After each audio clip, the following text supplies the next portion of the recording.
ছবিটার দিকে খেয়াল করেন।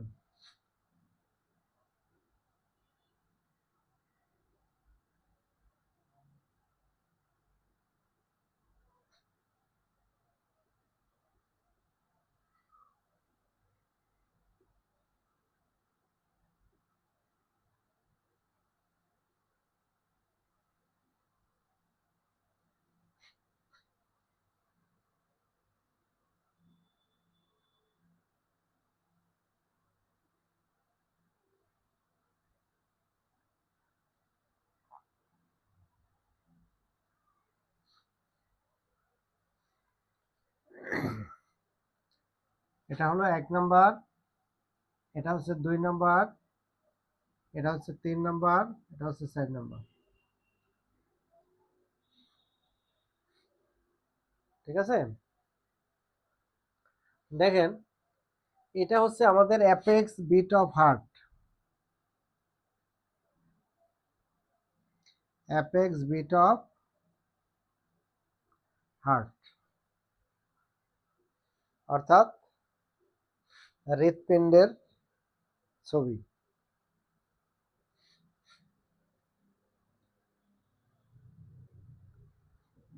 এটা হচ্ছে আমাদের হার্টের মধ্যে 4টা কোঠা। যারা আগে ক্লাস করেছেন কেউ নাম বলতে পারবেন 4টা কোঠার? সৈকত সাহেব আগে আগে কি এই ক্লাসটা করেছেন? স্যার আগের ক্লাসটা করিনি স্যার, মিস হয়ে গেছে। আচ্ছা, তাহলে খেয়াল করেন, এটা হচ্ছে হৃৎপিণ্ডের 4টা কোঠা। এই সাইড হচ্ছে লেফট, এই সাইড হচ্ছে রাইট। ঠিক আছে, এই সাইড হচ্ছে লেফট, এই সাইড হচ্ছে রাইট। 4টা কোঠার 4টা নাম আছে। লেফট অ্যাট্রিয়াম, আর এটা হচ্ছে লেফট ভেন্ট্রিকেল, আর এটা হচ্ছে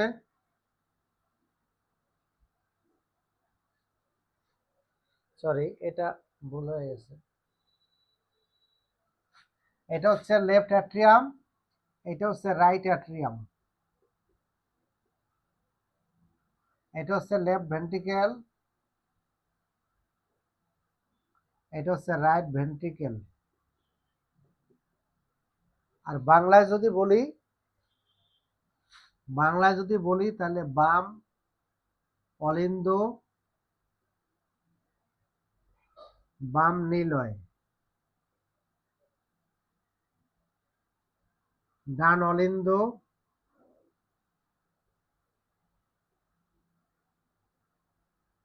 এবং ডান নিলয়।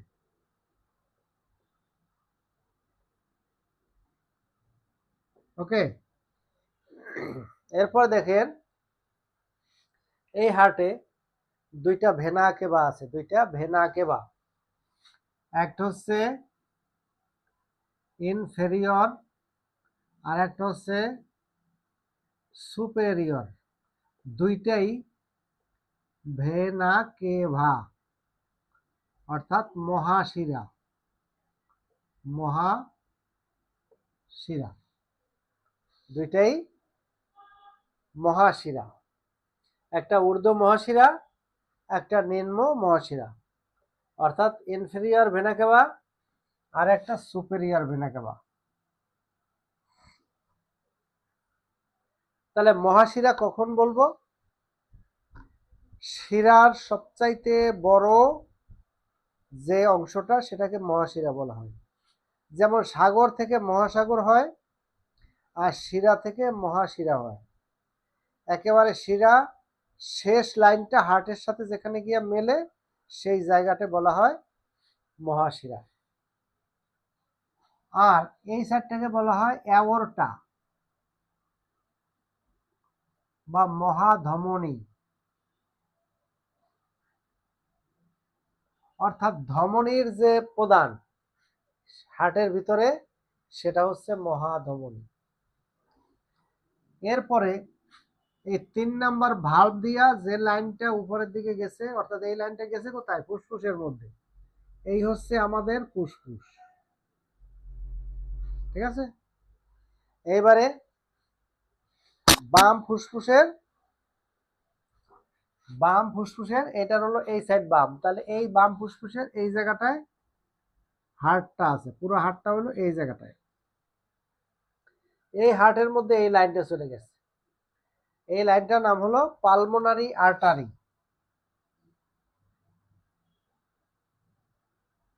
পালমোনারি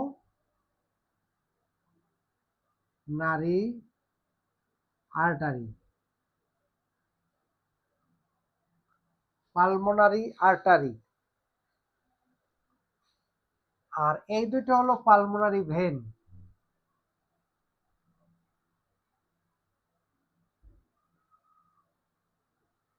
পালমোনারি ভেন, একটা হচ্ছে পালমোনারি আর্টারি আর একটা হলো পালমোনারি ভেন। এবার দেখেন হার্টের ভিতরে আমাদের 4টা ভালভ আছে। এই যে 1 নাম্বার ভালভ, 1 নাম্বার ভালভের নাম কি? ট্রাইকাসপিড। 2 নম্বরের নাম bicuspid.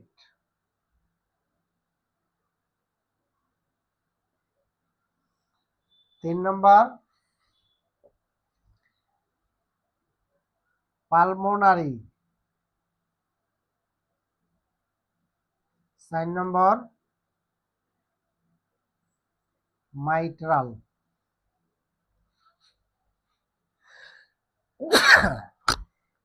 Tricuspid, bicuspid, pulmonary, mitral, এই 4টা হলো ভালভ, VALV ভালভ। বাংলায় এটাকে বলে কপাটিকা, বাংলায় বলে কপাটিকা, দরজা। তাহলে হার্টের 4টা দরজা আছে বা ভালভ আছে, ট্রাইকাসপিড, বাইকাসপিড, পালমোনারি, মাইট্রাল। এবার দেখেন 1 নম্বর ভালভের গতিপথ নিচে, এই 2 নম্বর ভালভের গতিপথ নিচে, 3 নম্বরের গতিপথ উপরে, 4 নম্বরের গতিপথও উপরে। 4 নম্বরের লাইনের সাথে এই 4টা লাইন, 1 2 3, এই 4, এই 4টা লাইন এই 4 নম্বরের সাথে সংযুক্ত। বুঝতে পেরেছেন? এখন দেখেন, তাহলে গতিপথটা দিলাম। এখন শিরা, আমরা শিরা, ধমনী আর রগ, এই 3টা জিনিসকে যদি আলাদা করতে চাই, তাহলে আমরা দেখি আমাদের এই হাতের এই যে একটু উঁচু উঁচু হয়ে আছে দেখা যায়, এটা হলো শিরা, ইংরেজিতে বলা হয় ভেইন, এটাকে বলা হয় ভেইন বা শিরা। এরপরে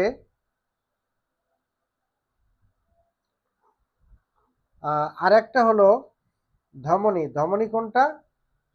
ধমনী হচ্ছে যেটা এইখানে যার মাধ্যমে পালস পাওয়া যায়, যার মাধ্যমে আমরা পালসটা পাই, সেটা হলো ধমনী।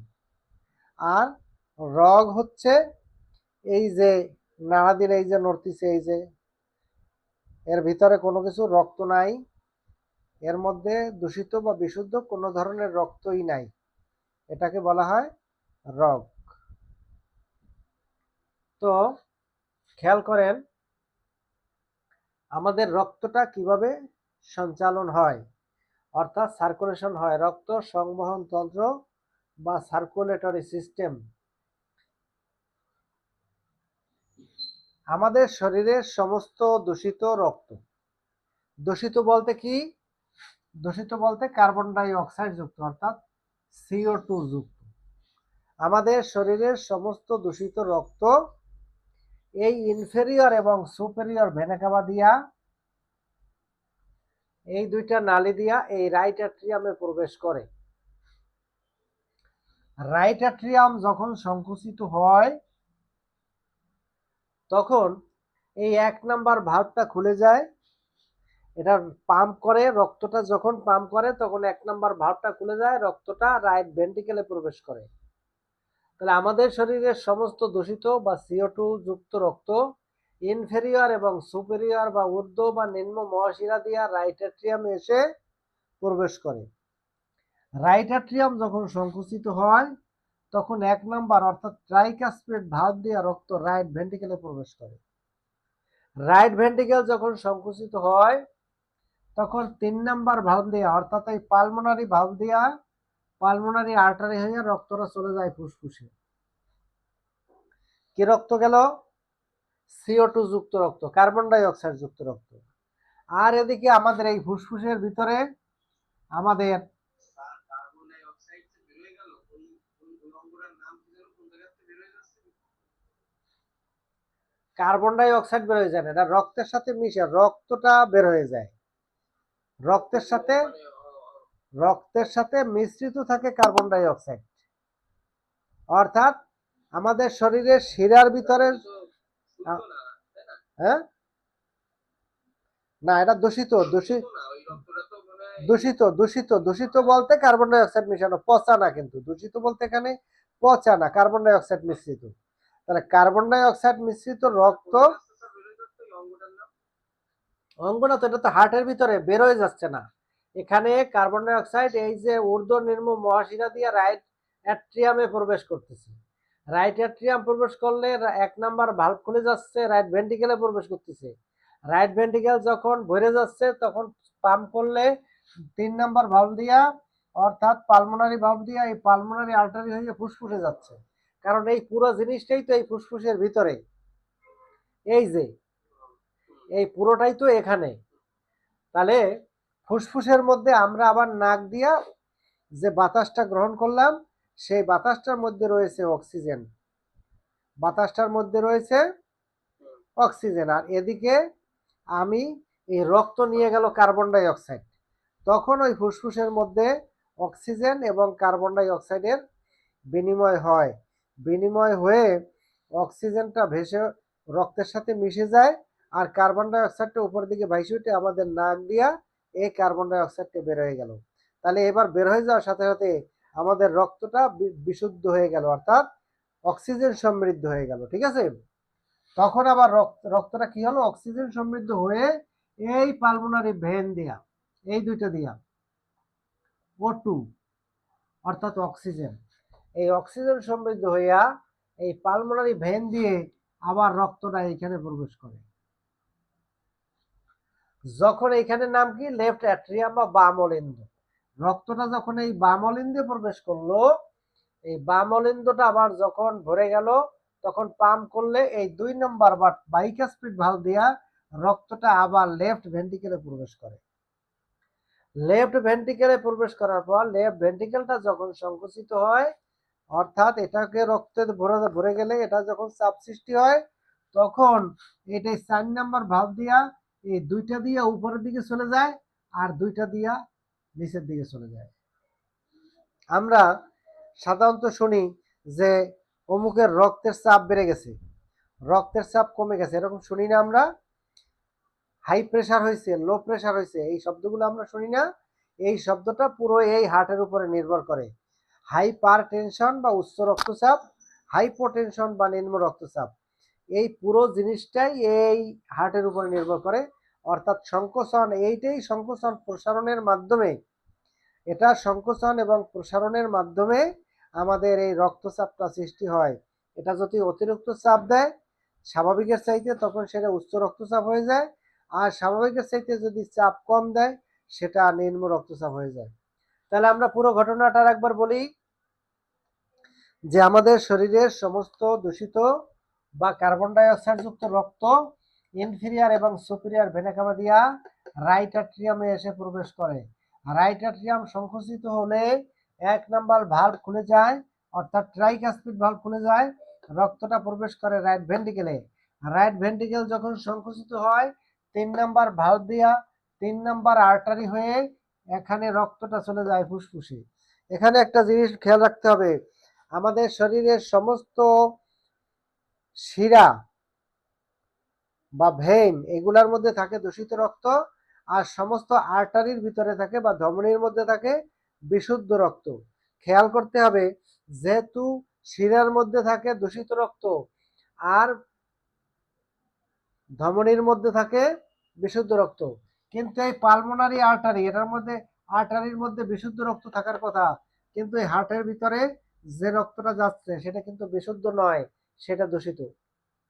তাহলে আমাদের শরীরের সমস্ত শিরা কাজ করে দূষিত রক্ত নিয়ে, কিন্তু হার্টের মধ্যে শিরাটুকু কাজ করে বিশুদ্ধ রক্ত নিয়ে। আর সমস্ত আর্টারি কাজ করে বিশুদ্ধ রক্ত নিয়ে, কিন্তু হার্টের মধ্যে আর্টারিটুকু কাজ করে দূষিত রক্ত নিয়ে। তার মানে উল্টা কাজ করে হার্টের মধ্যে শিরা এবং ভেইনগুলো। এরপরে এখান থেকে লেফট অ্যাট্রিয়াম সংকুচিত হলে 2 নম্বর ভালভ খুলে লেফট ভেন্ট্রিকেলে চলে আসে, লেফট ভেন্ট্রিকেল সংকুচিত হলে 4 নম্বর ভালভ খুলে যায় এবং সেখান থেকে অ্যাওর্টার মাধ্যমে 2টা দিয়ে উপরে চলে যায়, 2টা দিয়ে নিচে চলে যায়। এইভাবে আমাদের শরীরের রক্ত সার্বক্ষণিক সার্কুলেশন হয়। একটা মানুষের শরীরে তার ওজনের 8 ভাগের 1 ভাগ রক্ত থাকে। তার যে ওজন তার 8 ভাগের 1 ভাগ রক্ত থাকে। তার মানে 64 কেজি ওজন যদি আপনার শরীরে হয়, তাহলে 8 ভাগের 1 ভাগ অর্থাৎ 8 কেজি রক্ত আপনার শরীরে আছে, বুঝতে হবে। এই রক্তটা সারা দিন একবার এভাবে সার্কুলেশন হইতে থাকে, আর রক্তটা থাকতে থাকে, সার্কুলেশন হতে থাকে, রক্ত থাকতে থাকে। এখন দেখেন, আমাদের একটা প্রেসার বা চাপ আছে শরীরে, রক্তের চাপ আছে। এটা খুব মনোযোগ সহকারে শুনবেন। এটা হলো বিপি, সংক্ষেপে বলা হয় বিপি বা ব্লাড প্রেসার। এই ব্লাড প্রেসারের একটা সূত্র আছে। ব্লাড প্রেসার সূত্রটা কি? বয়স যোগ 90 বিয়োগ 40 প্লাস মাইনাস 5। আর একটা সূত্র হলো বয়স যোগ বয়স বিয়োগ 40 প্লাস মাইনাস 5। এইটা হলো যাদের বয়স 60-এর নিচে, আর এটা হলো যাদের বয়স 60-এর উপরে। দুইটা সূত্র দুইজনাদের জন্য কাজে লাগে। 60-এর নিচে যাদের বয়স তাদের এই প্রথম সূত্র, আর যাদের 60-এর উপরে বয়স তাদের দ্বিতীয় সূত্র। ঠিক আছে? এবার খেয়াল করেন যে এই যে 60-এর নিচে বা 60-এর উপরে বয়স, তাহলে আমি সূত্রটা হিসাব করব কেমনে? একটা লোক আপনার কাছে আসলো,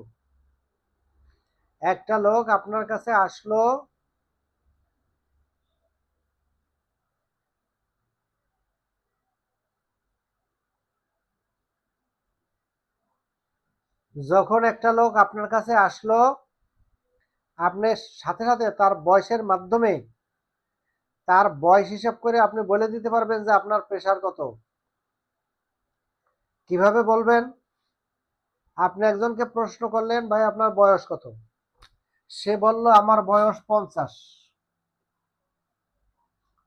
আপনাকে বলল কত? বয়স 50। আপনি সাথে সাথে এই বয়সের সাথে 90 যোগ করবেন, তাহলে 90 আর 50 কত হয়? 140। প্রেসারটাকে দুইটা নামে বিভক্ত, প্রেসার হলো দুইটা নামে বিভক্ত। একটা হলো সিস্টোলিক আর একটা হচ্ছে ডায়াস্টোলিক।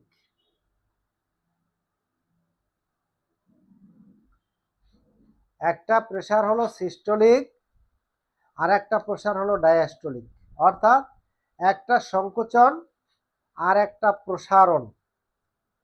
অর্থাৎ রক্তটা যে সংকুচিত হয় এবং প্রসারিত হয়, এই সংকোচন প্রসারণ সিস্টোলিক আর ডায়াস্টোলিক।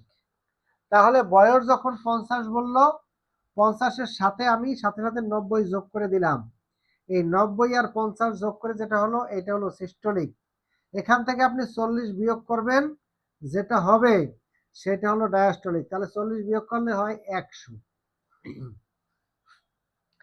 কিন্তু এই 140 এবং 100 এর সাথে +-5, অর্থাৎ আপনি যদি দেখেন এর চাইতে 5 কম আছে বা 5 বেশি আছে, সেটাকে আপনি স্বাভাবিক বুঝবেন, সেটা অস্বাভাবিক কিছু নয়। যেমন 140-এর জায়গায় যদি 135ও থাকে তাইলেও স্বাভাবিক, 140-এর জায়গায় যদি 145 থাকে তাইলেও স্বাভাবিক। নিচেরটা 100 জায়গায় যদি 95 থাকে স্বাভাবিক, এটা যদি 105 হয় সেটাও স্বাভাবিক।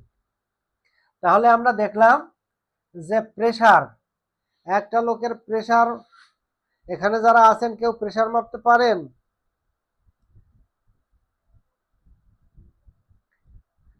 প্রেসার মাপতে পারেন এমন কেউ আছে? বিপি, ব্লাড প্রেসার মাপার মতো? ডিজিটালটা পারি স্যার। ডিজিটাল তো আপনার মাপা লাগে না, এমনি তো রেজাল্ট দিয়ে দেয়, তাহলে আপনার তো আর কোনো যোগ বিয়োগ করা লাগেনি, ঠিক আছে? আপনি যদি অ্যানালগ মেশিন দিয়ে প্রেসার মাপেন তাহলে তাকে আগে জিজ্ঞাসা করতে হবে আপনার বয়স কত। বয়স কত? কিন্তু স্যার ওই বয়সের সাথে 90 যোগ বিয়োগ 40 এরপরে যে +-5 হ্যাঁ, বললেন এইটা তো বুঝলাম। +-5 মানে যা আপনি বয়সের সাথে 90 যোগ করলেন এটা হলো উপরেরটা, সিস্টোলিক। এখান থেকে 40 বিয়োগ করলেন এটা হলো নিচেরটা, ডায়াস্টোলিক। এই উপরেরটা নিচেরটা উভয়ের সাথে যদি 5 কম বেশি হয়, আপনি তো হিসাব করে ফেলছেন যে বয়স কত, 40, তাহলে আপনার প্রেশার হলো 90 আর 40 হলো 130। তাহলে আপনি মনে মনে আপনার ক্যালকুলেশন হয়ে গেছে যে আপনার স্বাভাবিক প্রেশার হবে 130 উপরেরটা। এখান থেকে 40 বিয়োগ করলে 90, তাহলে আপনার প্রেশার হবে নিচেরটা 90। আপনি কিন্তু মনে মনে ক্যালকুলেশন করে ফেলছেন ওনার বয়স হিসাব করে। এবারে মাইপে দেখতেছেন 5 ওর চাইতে কম আছে অথবা 5 বেশি আছে, তাহলে বুঝবেন যে না 5 কম বেশি থাকলে এটা স্বাভাবিকের মধ্যেই পড়ে। এইটুকু হিসাব, আর কিছু না, ঠিক আছে? এইটুকু হিসাব বুঝলেই হবে। কিন্তু যখন তার বয়সটা 60 হয়ে যাবে, 60 পার হয়ে যাবে, তখন আর প্রেশার এরকমের থাকবে না, তখন রক্তচাপ কমে আসবে। তখন রক্তচাপ কমে আসার সময় কারণে এই বয়স যোগ বয়স এই দুইটা হিসাব করতে হবে। তখন আর বয়স যোগ 90 চলবে না, তখন হিসাব হবে বয়স যোগ বয়স। বুঝতে পারছেন? একই সিস্টেমে একজনের বয়স 70, তাহলে হিসাব করবেন 70 কত, 140, তার উপরেরটা 140 আর নিচেরটা হলো 40 বিয়োগ করলে থাকে কত, 100। এই হলো হিসাব, আর কিছুই না। এই হচ্ছে আমাদের মোটামুটি রক্ত সংবহন তন্ত্রের আলোচনা। জি, আপনি দেখবেন যারা প্রেসার মাপার সাথে সাথে লেখে এরকম 120/80 মিলিমিটার অফ মার্কারি, এরকম লেখে না? তাহলে উপরেরটা কি, সংকোচন, আর নিচেরটা হলো প্রসারণ, সিস্টোলিক আর ডায়াস্টোলিক। আপনার বয়স হিসাব, বয়স যদি 60+ হয়ে যায়, তবে এখানে একটা কথা আছে, সেটা হলো কিছু কিছু ক্ষেত্রে কিন্তু উল্টা হয়। কিরকম? মনে করেন এমন লোক আছে 60 বছর বয়সের সেই ইয়ং এর মতো, মানে 60 বছর 70 বছর বয়স হয়ে গেছে কিন্তু সে এখনো 50 বছর বয়সের যুবকের মতোই আছে। আবার একজনের বয়স 70 হয়েছে, সে লাঠি ছাড়া হাঁটতে পারতেছে না, এরকমটাও হয়। সেক্ষেত্রে একটু অনেক সময় হিসাব নিকাশের ব্যাপার আছে। হ্যাঁ, এটা হচ্ছে ফিজিক্যালি দেখে নির্ণয় করতে হয়। তার এটা সূত্রে দিয়া অনেক সময় সূত্রের সাথে মিলে না।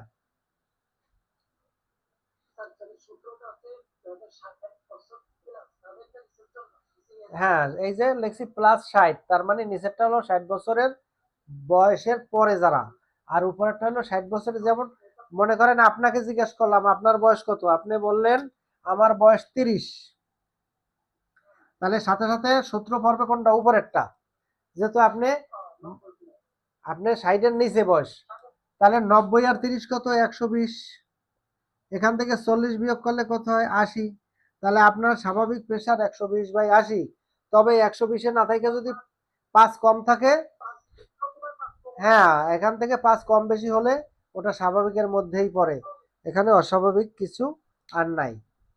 সুতরাং হ্যাঁ, তাহলে আমরা আজকে যেটা শিখলাম সেটা হলো মানুষের রক্তটা কিভাবে এই যে দূষিত রক্তটা কিভাবে বিশুদ্ধ হয়, বিশুদ্ধ হয়ে কিভাবে আমাদের শরীরে সমস্ত অঙ্গে এই যে এটা বিশুদ্ধ করে কেন, এটা বিশুদ্ধ করে এই কারণে আমাদের শরীরের প্রত্যেকটা কোষের কিন্তু খাদ্যের প্রয়োজন।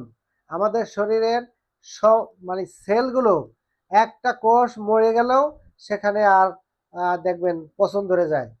সুতরাং আমাদের শরীরের সমস্ত কোষের খাদ্যের প্রয়োজন আছে। সেই কোষের খাদ্যটা দেয় কে? এই রক্তর মাধ্যমে। তাহলে সে অক্সিজেন গ্রহণ করে প্রত্যেকটা কোষ। তাহলে আমাদের শরীরের এই যে এখান থেকে যে রক্তটা বের হয়ে গেল অক্সিজেন সমৃদ্ধ হয়ে,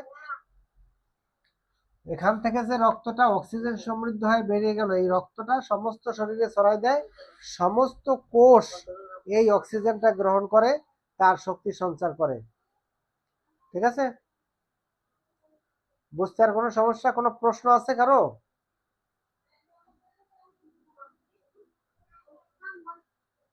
কারো কোনো প্রশ্ন থাকলে বলেন। স্যার ওই আর একবার একটু বিপিটা বুঝে দেবেন স্যার, অনুগ্রহ করে, মানে একটু ডিস্টার্ব করলাম, মানে বিষয়টা ক্লিয়ার করতে পারছি না। এস যোগ 90 বিয়োগ 40 বুঝলাম। +-5, +-5 মানে ওর থেকে 5 কম বেশি হলে স্বাভাবিক। আচ্ছা ওটা বুঝলাম। যেমন আপনার বয়স 100, বয়স হলো 30 বছর, তাহলে আপনি ওই সূত্র অনুযায়ী এই প্রথমটা হলো 120, 90 আর 30 120, 120-এর থেকে আপনি 40 বিয়োগ করেন।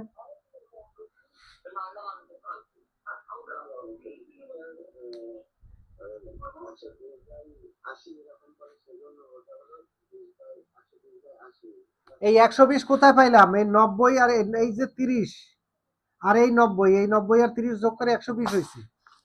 এই 120-এর থেকে আপনি আবার 40 বিয়োগ করেন, তাহলে থাকে কত? 80 থাকে। সেই 80 লিখলাম এই।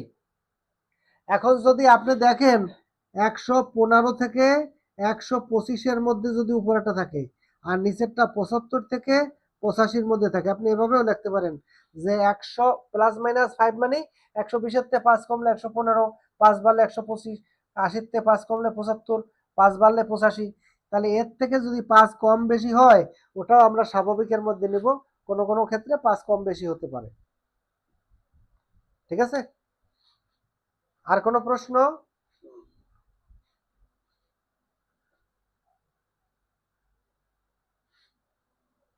তো ঠিক আছে, আজকের মতো আমরা শেষ করে দিব। আমি ঢাকায় গিয়েছিলাম সকালে, ঢাকার থেকে আসছি 9টার দিকে, বুঝছেন?